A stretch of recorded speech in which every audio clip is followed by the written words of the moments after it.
Hi, this is Dave Wilson with Studies Weekly, and I wanted to just do a quick little walkthrough of California Studies Weekly. So if you go to studiesweekly.com, that's our URL, our website, and then just click the login button here in the upper right-hand corner. The username, this is a demo username that you can use. Of course, you can go down and register for a free 30-day trial, and anybody can do that. But there's also a demo account that you can use. It's the username is CA Teacher, just like that, and the password is the word study, STUDY. Go ahead and log in there. And the demo account is exactly what its name is. It's just a demo account, so please do not come into the classes and start adding classrooms, adding students. They will go through and delete those because there are literally probably hundreds, if not several thousand people that are using the demo account. But the nice thing about the demo account is we've got all the different publications right here on the screen. So I've got kindergarten, first grade right here, second grade, all the way down. There's sixth grade and then seventh and eighth grade right down there. And then if you scroll a little bit further, we've got our exact same publications except just K through 6 in Spanish.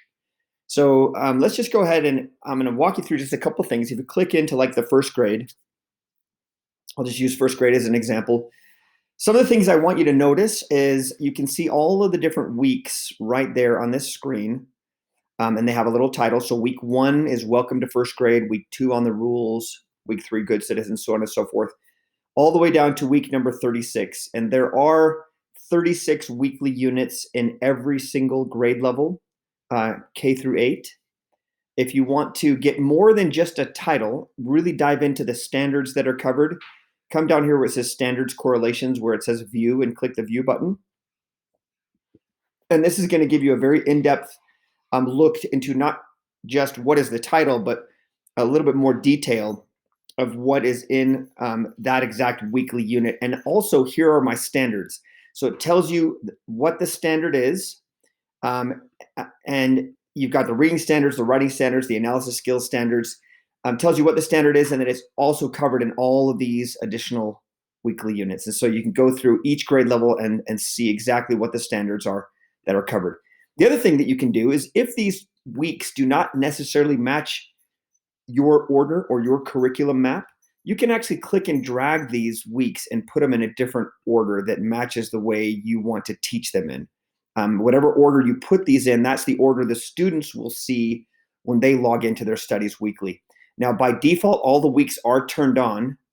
If you want to turn weeks off, you can disable certain weeks, or you could just say, let's turn them all off, like if it's the beginning of the year, and just turn on. That way, you don't have the kids going ahead and getting distracted. They are simply just focused on the week that you want them to be focused on. A couple other things on this screen. I've got a test that I can turn on and off. And I've got this student edition, which is really neat. So if I were to come in, for example, let's go down to a fun one here. Let's go to civil rights. So if I click in, and I'm going to come back and show you this here in a second. If I click into week number 33 at civil rights, this is exactly the same text and picture that they're going to see on the cover of week number 33, except it looks a little bit different here because this is the digital version. So now I'm going to go back and I'm going to show you how you can bring up the paper version if you want to. If the kids are all holding their newspaper version and you want them to focus exactly where they need to be. Right here, this is the student edition, so you can click on that. It's going to open up a separate PDF. And while that's opening up, I'm going to go back and click on the digital version so you can see kind of the difference here.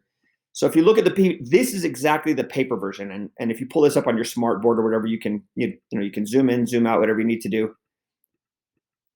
And then it goes down, and there's the inside of your Studies Weekly. This is exactly what their newspaper version looks like.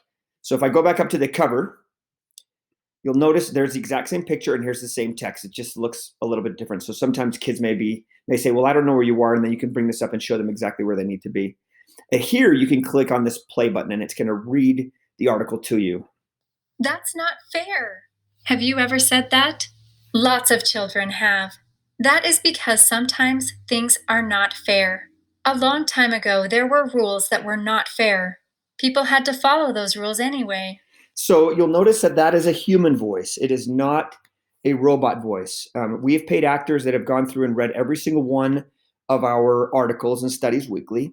And so the kids can sit and listen to that in a human voice. Not only that, but they can listen to it over and over, and they can actually slow or speed down. We have this nice little speedometer right here, which I'll just show you. So if I play this again, That's I'm going to not slow fair. this down to 3/4 Have speed. you ever said that? Lots Or of you can go even children faster. have. That is because sometimes So you've things got these are different not fair. speeds that you can read the article in. Another thing that's awesome, and I love this, if you click on this picture, and this is true for any of the pictures that are on Studies Weekly, you see what that did? It brought that picture up to the foreground and it grayed everything out in the back. So now what can I do? I can actually go through and do a really nice little picture walk with my kids before I even read the article. I would bring this up and I would ask the kids to just talk about what they see. What do you see, kids?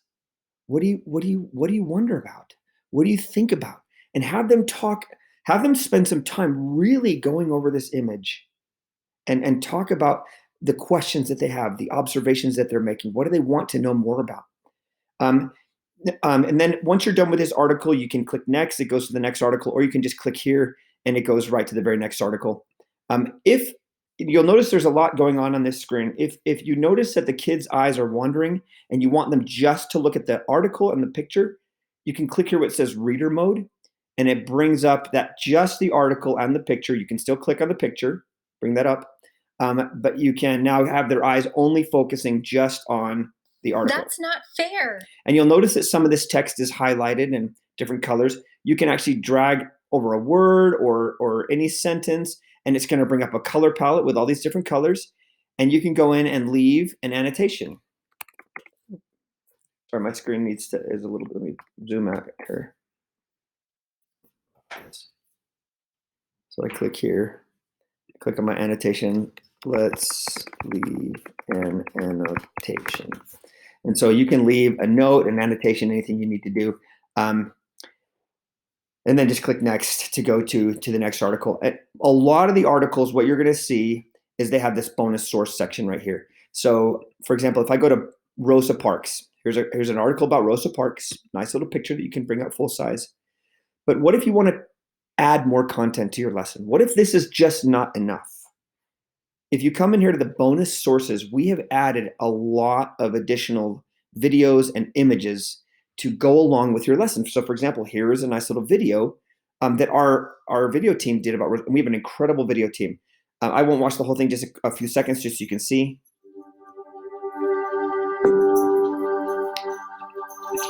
And I can listen to this in Spanish as well. One December day in 1955, Rosa Parks climbed aboard a city bus. At that time, the first 4 rows of all the buses in Montgomery were reserved for white people. African Americans like Rosa had to sit in the colored section. And you can actually slow down or speed up the narrator as well in these videos. Now, below all of the bonus source content, you're going to notice all these different questions. There's leveled questions, level 1, 2, and 3. It's really kind of easy, medium, and hard. But you can see who climbed aboard the city bus in the December of 1955. And they would have to go through and listen to that video to make sure that they answer that correctly. If they answer correctly, they can earn 10 coins. We have a couple of games in there that they can actually go in and spend their coins on. It's a lot of fun. But if they answer incorrectly, the value of that coin goes down to 5. And then it goes down to 3 and then down to 1. So they want to make sure that they really look at the source before they go in and answer questions. Here I've got Rosa Parks' fingerprint record. There we got a picture of President Obama sitting on the exact same bus in the exact same seat. So there's just a lot of really fun little primary source images and videos that accompany all of the articles that we have. Again, the articles, we've got these little leveled questions right below the articles. Again, these are not the end of the week assessment. It's just a quick, did you understand what you read? Here are my standards that I'm covering for the week, my social studies standards, my ELA standards, my LD standards. I've got a lesson plan for the week. Now, we do give you a teacher edition, but we're also going to supply this little lesson plan that really lays it out. I've got my standards. Here's my summary for the week. Here's a focus question. What is fairness? Here are some suggested literature that you can look up to supplement that lesson. Here are some different words to know that are all going to appear in that particular article. And day one should take about 30 minutes. Here are some the materials that you need. Here's my learning objective. Students will be able to identify fairness in rules and situations and apply them to real life situations. And then here are my lesson tasks. You've got like a little chart of rules and fairness. They can write some rules that are fair, some that are unfair.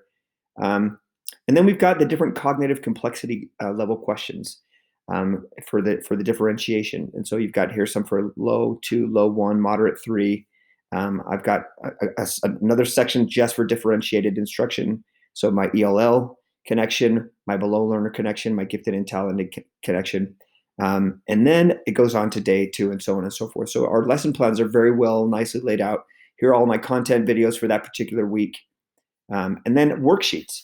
We usually have at least 3, sometimes there are 4 or 5 or 6 worksheets. Here's one, let's see what this is. This is just, again, this is first grade, but this is just a little worksheet for Martin Luther King. Here's one that says past and present. You can flip this around. Let's compare the past to the present, read the Studies Weekly Civil Rights issue and write down the rules in society from the past and the present and see how they have changed over time. What a great little activity.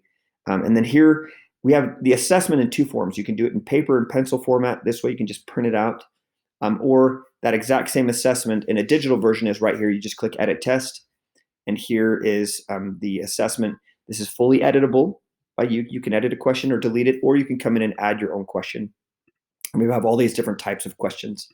Here's where you can turn the test on or off, or you can even randomize the question so it kind of changes the order of the questions and the answers to prevent cheating. And if you do modify this test and make your own, you can actually print that right here. And then you can actually click here to reset it back to its original view. Once the students have taken the test, you click Test Scores. It's going to grade all of the test automatically, except for any short answer. So if there's a short answer, you will have to go in and grade that manually, but everything else will be graded automatically for you. And then I can just click over here to go back over to the articles, going back to the bottom. Again, here's where I can view those standards if I want to. We do have leveled readers. These are available K through 2, but all teachers have access to these. So even the upper grades, if you have some struggling readers, everybody has access to these. So if I were to look at, and they're English and Spanish, if I look at a 2nd grade, for example, it'll tell me, what is the title of the book. Now, these do not align with the actual lessons. These are simply just additional resources for you. So some of them might be sort of aligned, but they're not meant to be fully aligned to the lesson. But it'll tell you if it's on, above, or approaching. So for example, here is honestly the best way. You just click View. It's going to open it up as a PDF that you can just go through and print that out and fold it along the spine and give that to the student. And then here's one that's for approaching. Again, they're all in Blackline master version, so they can go in and color this and write in their own name and stuff like that. So anyways, this has just been a really quick little overview of Studies Weekly Online. Of course, we can go a lot more in depth, but I wanted you to see just enough so you can get in and play around with this. I invite you to go in. Again, the username is CA Teacher. The password is password is a study. Come on in, play around with this. And if you do have any questions, you can always send me an email. My email is dave.wilson@studiesweekly.com. Again, dave.wilson@studiesweekly.com. If you do have any questions, then I'd be more than happy to help you.